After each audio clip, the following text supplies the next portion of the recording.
Está con nosotros nuestro invitado, uno de los invitados del día, Nicolás Gadano. Es economista, es especialista en temas de energía, escribió un libro sobre la historia del petróleo. Además fuiste parte en otra gestión del Banco Central y formaste parte de YPF. Digo, tenés en tus manos la expertise de dos problemas en Argentina: la falta de inversión en energía y la falta de dólares.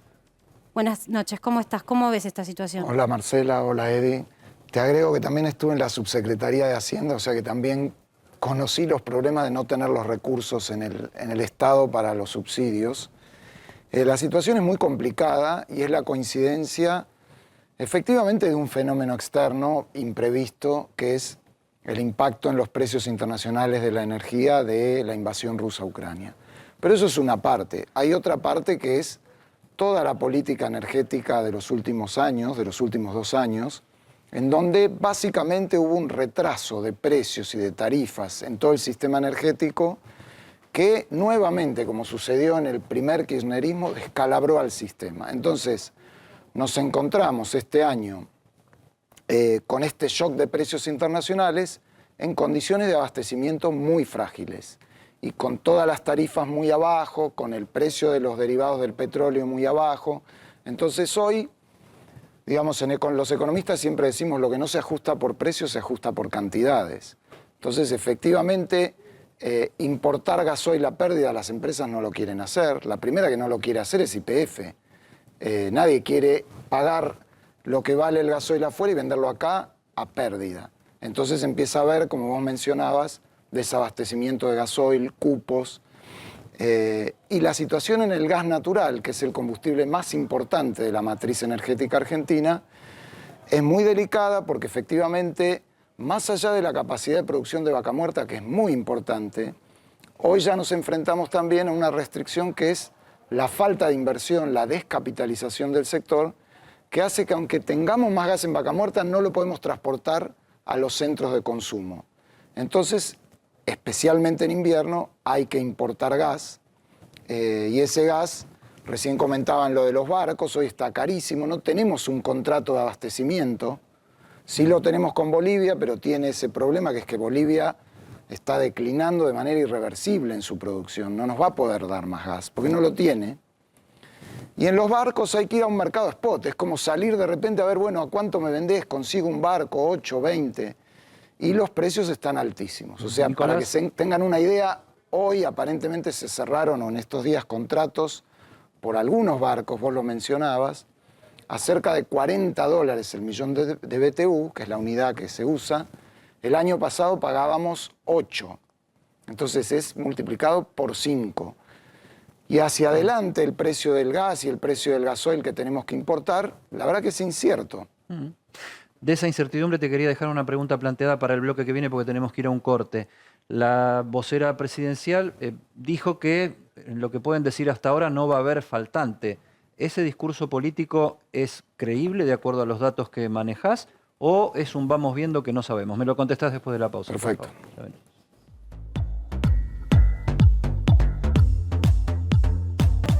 Estamos acá en la ciudad de Carlos Casares, muy contentos de haber recibido por el intendente, por Daniel, por Walter, un amigo, un compañero, senador provincial en este momento, recorriendo estas nuevas obras acá en el barrio El Progreso, 15 cuadras terminadas con cordón cuneta, con carpeta asfáltica, luces LED, desagües pluviales. La verdad que ver cómo los fondos provinciales descentralizados a través de los convenios ejecutados en los 135 municipios de la provincia de Buenos Aires se vean haciendo realidad, charlando con cada uno de los vecinos y por supuesto trabajando en lo que tiene que ver la implementación de los nuevos proyectos de más cuadras de asfalto, de este plan de obras que transforman la vida de cada uno de las y los bonaerenses, como nos pide nuestro gobernador Axel Kicillof, de trabajar al lado de cada uno de los vecinos de la provincia de Buenos Aires. Este convenio que llevamos adelante desde el gobierno de la provincia de Buenos Aires por decisión de nuestro gobernador, de Axel Kicillof, de descentralizar los recursos para que la obra pública llegue a cada uno de los 135 municipios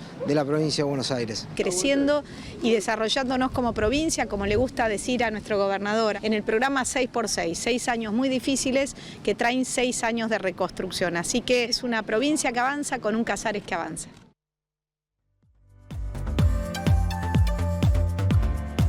Recorriendo la avenida 9 de Julio, este es el centro de la ciudad de Buenos Aires, capital de la República Argentina, con este acampe que ya lleva más de 24 horas y todavía no tenemos la hora exacta en que va a terminar. Tal vez sea esto el día de mañana o tal vez se siga prolongando, porque las instalaciones de lugares donde abastecerse de comida, de agua caliente, baños químicos, etcétera, etcétera, está toda esa logística y toda esa infraestructura preparada para poder aguantar y quedarse lo que consideren que es necesario. Impresionante el despliegue de carpas e infraestructura piquetera en esta movilización y acampe que nos tiene en vilo desde el punto de vista político y desde el punto de vista del tránsito también, ¿no? Sí, hasta mañana, Eddie, por lo pronto, y son más de 11 cuadras las que están tomadas a lo largo de la avenida 9 de Julio por este acampe. Realmente intransitable la ciudad, y por otro lado con este frío, hablando un poco de lo que es el faltante de gas y lo que hoy el gobierno trató de salir a bajar, ¿no? El tono de la discusión sobre un faltante de gas. Nos había quedado pendiente la pregunta para nuestro entrevistado, Nicolás. Sí, totalmente, sí. O sea, la vocera presidencial dijo, podemos decir que no va a haber faltante, de acuerdo a los datos que vos manejás y que nos anticipabas hace un ratito antes del corte. ¿Se puede decir con certeza que no va a faltar o no sabemos? Digamos, cortes de gas va a haber. Lo que pasa es que va a haber cortes, y muchos, para usuarios que habitualmente, aunque probablemente con una frecuencia menor y una magnitud menor, tienen cortes en el invierno. O sea, los usuarios industriales, las pymes, empresas que usan gas, van a sufrir muchos cortes este año. Lo que creo que no vamos a tener cortes, y debería ser lo que el gobierno tiene que asegurar, es en los usuarios residenciales, o sea, en los hogares. El problema del invierno es que el consumo de los hogares por el frío sube muchísimo, y ese es un servicio que no se puede interrumpir. Sería muy grave que sucediera. Yo creo, de acuerdo aún en estas condiciones tan complicadas, que toda la oferta que tenemos, toda la producción nacional y lo que se pueda importar, se va a usar para atender al consumo de los hogares. Pero eso significa que el resto de los usuarios del sistema de gas van a tener que usar otro combustible, pagar más caro, o sea, va a ser costoso. Ahora los referentes de la UIA hoy salió a proponer, quisieron los empresarios proponer ese sistema de cortes programados. Cuando uno escucha eso, pareciera ser que es un orden, pero la contracara de que una fábrica no produzca al 100%, que es lo que se les está pidiendo, ¿no es justamente ir en contra del crecimiento económico que el gobierno dice que va a lograr este año? Sí, desde ya. O sea, este problema, esta restricción va a generar o problemas de falta de producción o problemas de encarecimiento de los costos brutales en muchos sectores. O sea, más productivos. inflación. Desde ya. Porque esto, digamos, nosotros estamos enfrentando un shock de precios de la energía en condiciones de una oferta propia frágil. Y eso nos va a pegar sobre la inflación que ya tenemos. Este aumento sí, que no va a son empujar... 2 pesos ni influyendo en un solo sector. Es mucha plata que influye después indirectamente en prácticamente todos los sectores de la economía. Claro. Y si no se traslada a precios, como yo decía, bueno, de alguna manera el impacto se genera. Digamos, si el gasoil está a precios tan bajos respecto a lo que se cuesta comprarlo en el mundo, falta gasoil. Y eso es peor para el sistema productivo, para el transporte.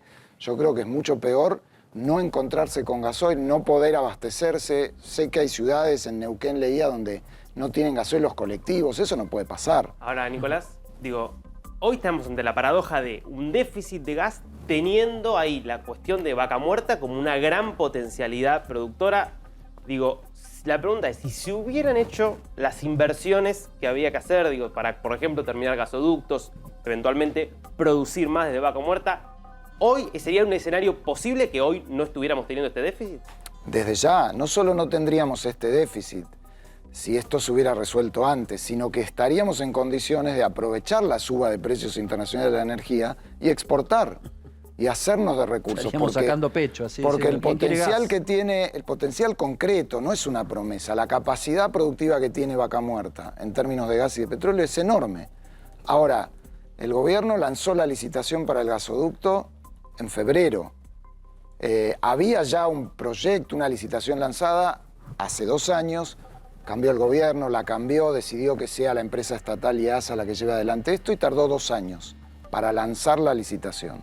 Bueno, hoy se adjudicó, creo, la compra de los caños, después hay que contratar a la constructora y llegamos tarde y en el medio se produjo un shock internacional que nos lleva a tener que pagar mucho más caro por las importaciones. Ahora, Pero bueno, ojalá que se haga y que dentro de un invierno o dos tengamos mucho más gas local. Nicolás, una de las discusiones que también se da es cuánto hay que pagar por las tarifas. Y de hecho está en el postulado con el Fondo Monetario que esa corrección tiene que haber. Ahora ya se hizo un ajuste, por ejemplo, en la suba del costo de la energía para lo que es el usuario residencial para los hogares, y ya se lo comió la inflación. Las empresas dicen, lo que nosotros pudimos aumentar, que no se hizo la tarifa diferencial, finalmente todavía falta eso para poder aplicarse.